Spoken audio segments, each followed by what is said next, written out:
ده النيو لوك بتاعي.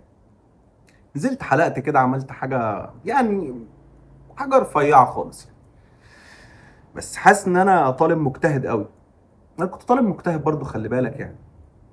بس تقريبا مش هكمل الفيديو بالتسريحه دي. مؤدب جدا.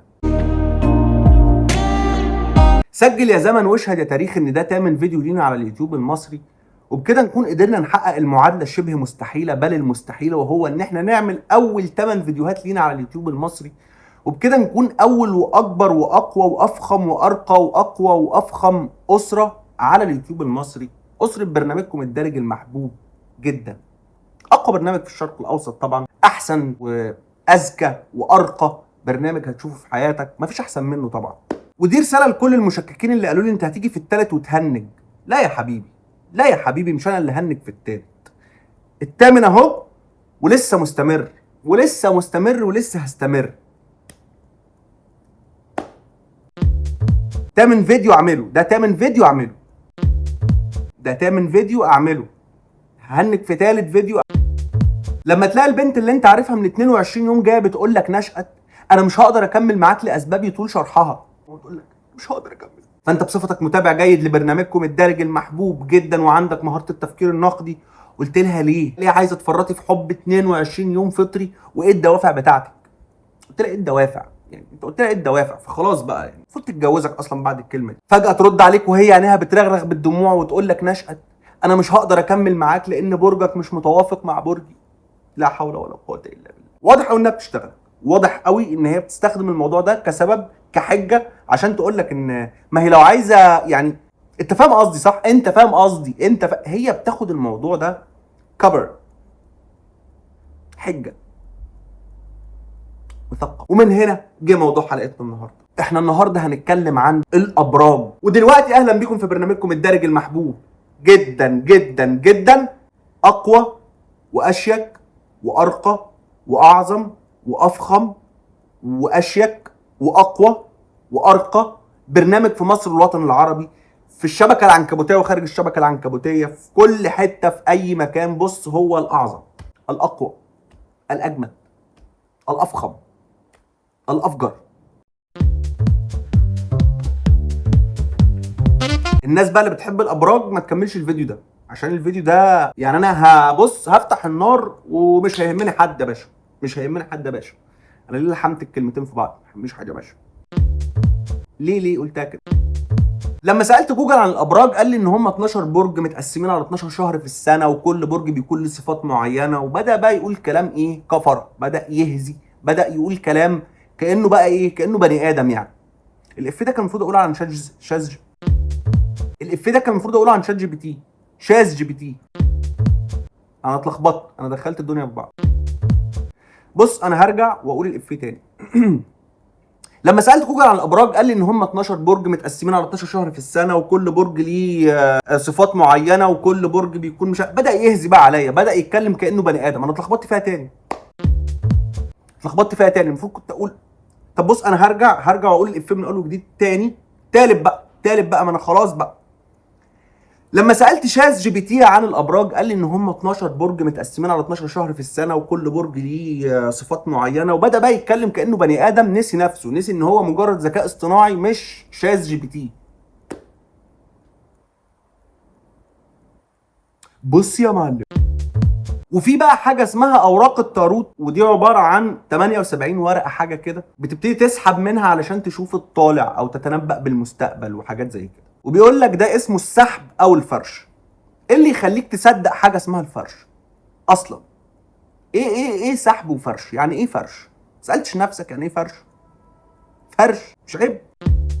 وبعدين بيقول لك ان كل برج بيكون له صفات معينه، والصفات دي بيتميز بيها هذا البرج دونا عن جميع الابراج، حاجه كده برضو. وانا بصراحه مش قادر افهم الموضوع ده. يعني زمان ايام الانسان البدائي قوي، يعني قبل كمان العده السوني اريكسون ما تظهر، هل كان الانسان وقتها برضو بيحددوا صفاته من الابراج؟ ناس زمان كانوا بيمشوا اصلا من غير ما يكون لابسين حاجه من تحت خالص، بيطلع يجري كده في الادغال ويصطاد بقى غزاله عشان ياكلها او حاجه كده. هل برضو كانوا بيحددوا برضو صفاته من الابراج؟ يقول لك ده مواليد برج الحمل اكيد مش هيعرف يصطاد، اكيد لا.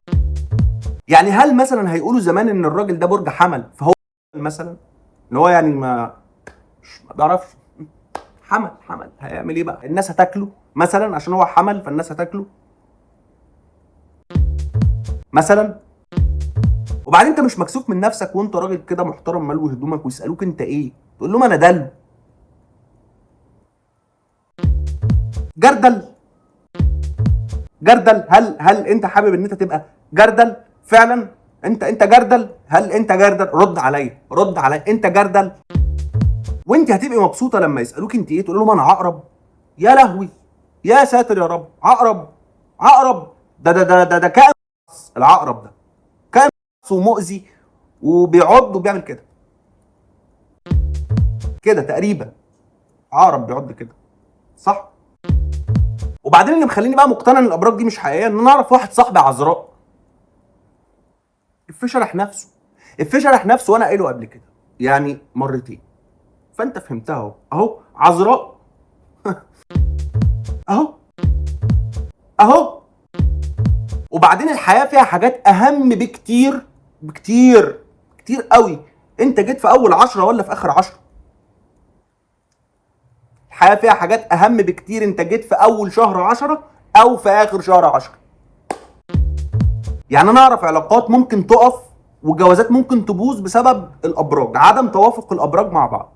اصل انت جوزاء، انا ما بحبش الجوزاء يا شيخ، ان شاء الله ما عنك حبيت الجوزاء، عنك ولا توعي تحب الجوزاء. ماله الجوزاء؟ يعني ايه جوزاء اصلا؟ يعني ايه ده؟ انت عذراء يا عنك ولا توعي تحب العذراء، ان شاء الله ما عنك ولا توعي تحب. وبعدين ده ضمان ليكي، ده ضمان، دي حاجه اللي هو عذراء مش حاجه حلوه، دي مش حاجه حلوه ان الراجل يبقى عذراء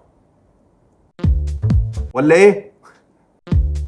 بيقولوا ان العذراء رجل مفكر، عنده عقليه نقديه، يعشق مش عارف حاجات كده. انا مش متابع قوي ابراج بصراحه يعني، فتلاقيني معلوماتي فيها مش قد كده يعني. لا بصراحه متابع ابراج وعارف بقى معلومات فيها بقى. وبص انا كمان يعني، بص انا يعني تخيل مثلا بنت قاعده بتتعرف على شاب لاول مره فبتعرف نفسها كده تقول له انا حوت. خلاص يا ستي وانا دبابه. انا عمري ما شفت حد بيشكر في نفسه بالطريقه دي. حوت. تمام قشطه حوت.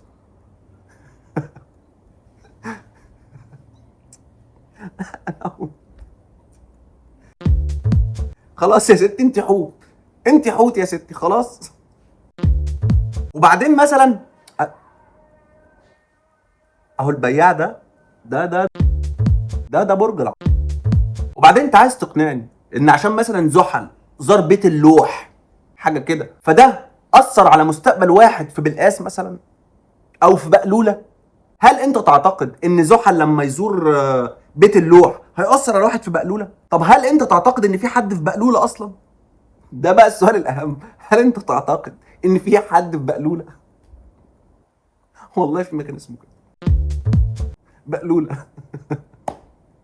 كل الناس اللي هناك بقليل بقلوله. تعتقد ده؟ هل انت تعتقد ده؟ هل انت شايف كده؟ هل شايف ان انت هل البنت اللي طالعه من سنتر تعليمي ومعاها كده كوبايه اندومي مغطسه فيها شطه وحظها يتغير عشان عطارد وقف ورا حسن ابو الروس مثلا؟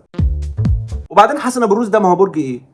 قول لي انت كده برج ايه عشان انا ما اعرفش هو برج ايه. هل بقى صفات هذا البرج موجوده في كل الناس اللي اكيد لا، ده نسخه واحده لن تتكرر. لا في منه بصراحه ناس كتير، في ناس كتير بتعمل نفس التصرفات بتاعت حسن ابو الروس والموضوع بقى. والله انا اعرف ناس بتحكم على ناس لمجرد ان هم من برج، يعني اللي هو ايه ده انت عذراء، ايه ده انت طور، ايه ده انت اسد. حاجه حلوه، مش برج اسد ده حاجه حلوه صح؟ هو العذراء. الاثنين حلوين صح ولا انا غلطان؟ اسد وعذراء، اسد وعذراء، حاجه حلوه برج العذراء طبعا. وبعدين تخيل انك تبقى قاعد مع بنت مثلا تقول لك انا حوت يا ستي وانا دبابه. قلت الافيه تاني. وفي ناس بقى بيتفزلكوا كده بيتحزلقوا كده يعني، يقول لك على فكره الابراج حرام، ابراج حرام، بس الجانب بتاع الصفات حقيقي. لا مش حقيقي، لا مش حقيقي. هقول لك الدليل. الناس زمان زمان ايام الانسان الحجري، يعني يمكن قبل ما يخترعوا العده السيمنز كمان، كان بيمشي زمان من غير ما يكون لابس حاجه خالص كده، بيجري في الغابه ويصطاد اسد او حاجه. هل مثلا كانوا بيحكموا عليهم زمان من الابراج برضو؟ لا لا. بقول لك الطفل زمان كان بيمشي، بقول لك من غير اندر وير، يعني كان بيمشي من غير لباس، بيمشي من غير لباس، بيجري في الغابه كده ومؤخرته باينه، باينه كانت باينه. ولاحظت ان في ناس بتاخد الابراج دي سبب لحاجات كتير بتحصل في حياتها. يعني مثلا شخص اتصرف تصرف، يعني اقل ما يقال عنه انه تصرف، بس معلش انا برج الاسد، طباعي كده. بعدين فوق فوق يا مغفل، هي ما سابتكش عشان برجك، هي سابتك عشان انت معكش فلوس، عشان ريحتك وحشه، سابتك عشان ريحتك وحشه، سابتك عشان انت ما بتتفرجش على برنامجكم الدرج المحبوب جدا. ده سبب قوي طبعا. ايه ده انت ما بتتابعش برنامج؟ مش عايز اعرفك تاني. صح صح. اللي عايزين نقوله مش مهم انت من اي برج، المهم انت من جوه عامل ازاي. مش مهم بقى هي برج الحوت، برج القوس، برج العذراء، معرفش بصراحه. المهم هي كمان من جوه عامله ازاي، مش حرفيا، يعني من جوه الجوهر، الجوهر من جوه عامل ازاي. ما هو جوهرها؟ الجوهر. بدل ما تروح تقرا عن الابراج وصفات الابراج، روح اتعلم لك كلمتين ينفعوك. روح افتح لك برنامجكم الدرج المحبوب جدا جدا جدا، اعظم برنامج في مصر والوطن العربي في الشرق وفي الشرق الاوسط، واتفرج عليه كده والله بجد ليه لذه، ليه لذه غير عاديه طبعا. احسن برنامج، بقول لك اقوى برنامج.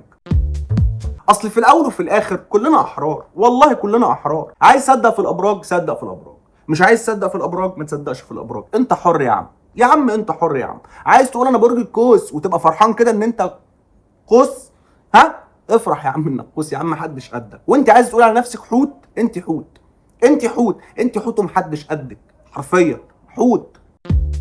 خلاص خلاص خلاص خلاص، كله حر يعني، خلاص.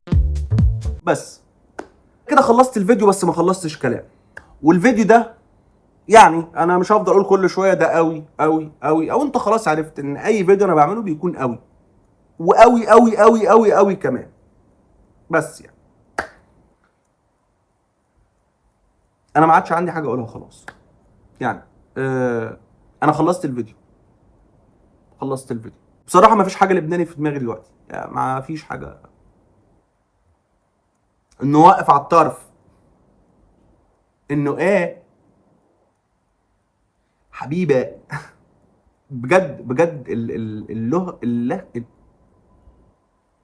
العسامه دي صعبه قوي. العصامه صعبه دي ممكن تكون بسبب الضغوطات النفسيه، انا ما اعرفش بصراحه، بس هي تقريبا ضغوطات نفسيه. ضغوطات نفسيه، يعني ما فيش حد في الزمان ده مرتاح، وكلنا تعبانين نفسيا، خلي بالك بدرجاتنا. يعني في ناس تعبانين قوي، في ناس تعبانين قوي قوي، في ناس تعبانين قوي قوي قوي قوي، وفي ناس بقى ايه بيحبوا حسن ابو الروس، دول خلاص بقى. دي اقصى درجات بس. واستنى بقى الفيديو الجاي خلاص، يعني طالما كملت لحد هنا اساسا فانت جوه قلبي يعني بصراحه حبيبي يعني هطرطر واجيلك.